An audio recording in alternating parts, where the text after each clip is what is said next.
Vous savez, nous avons signé un protocole d'accord avec la Chine et plus particulièrement le groupe JCL Polygroup qui va construire un oléoduc ou un pipeline entre l'Éthiopie et Djibouti et qui va transporter du gaz naturel dans un premier temps et dans un deuxième temps du brut en provenance de l'Éthiopie mais également du Sud-Soudan. Et le ministre des Mines éthiopien était là aujourd'hui pour montrer tout d'abord l'excellente relation entre l'Éthiopie et Djibouti, mais aussi montrer que ces projets, c'est un projet qui concerne 3 pays, à savoir Djibouti, l'Éthiopie et la Chine. L'Éthiopie et Djibouti sont liés aussi depuis maintenant plus de 2 ans, près de 2 ans, par une connexion d'énergie, d'électricité. Et cette énergie est d'actualité avec des délestages observés ces derniers jours. Qu'en est-il exactement? Djibouti reçoit 65-70% de son énergie à partir de l'Éthiopie grâce à l'interconnexion. Il s'agit d'hydroélectricité.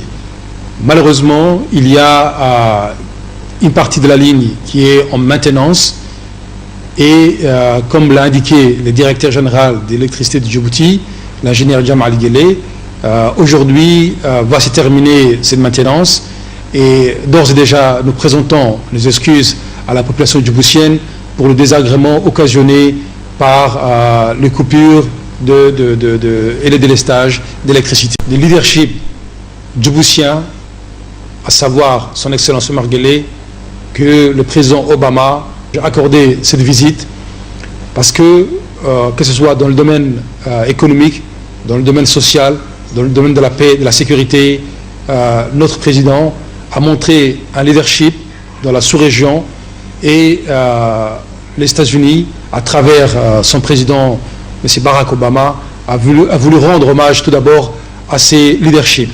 Deuxièmement, concernant le département dont je suis en charge, à savoir l'énergie, il y en a été question, une grande partie des discussions, parce que le président Obama a lancé une initiative qui s'appelle Power for Africa. Et actuellement, il y a 6 pays qui en bénéficient, 3 pays de l'Afrique de l'Ouest et 3 pays de l'Afrique de l'Est, dont l'Éthiopie. Maintenant, grâce à la requête et à l'appui et au leadership de notre président, Djibouti va faire partie de cette initiative et sera le 7e pays d'Afrique qui va bénéficier. Mais en plus de cela, Djibouti va bénéficier d'un certain nombre d'avantages. C'est pour ça qu'on appelle First Djibouti. Et cette décision sera prochainement approuvée par le Congrès américain.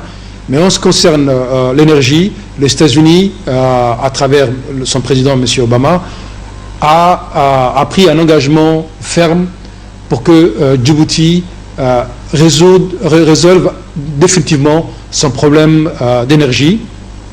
Le 3 et le 4 juin à 10 va se tenir une grande conférence régionale qui est coprésidée par le secrétaire à l'énergie américain et par les ministres de l'énergie éthiopiens, à laquelle moi-même et mon équipe nous sommes conviés.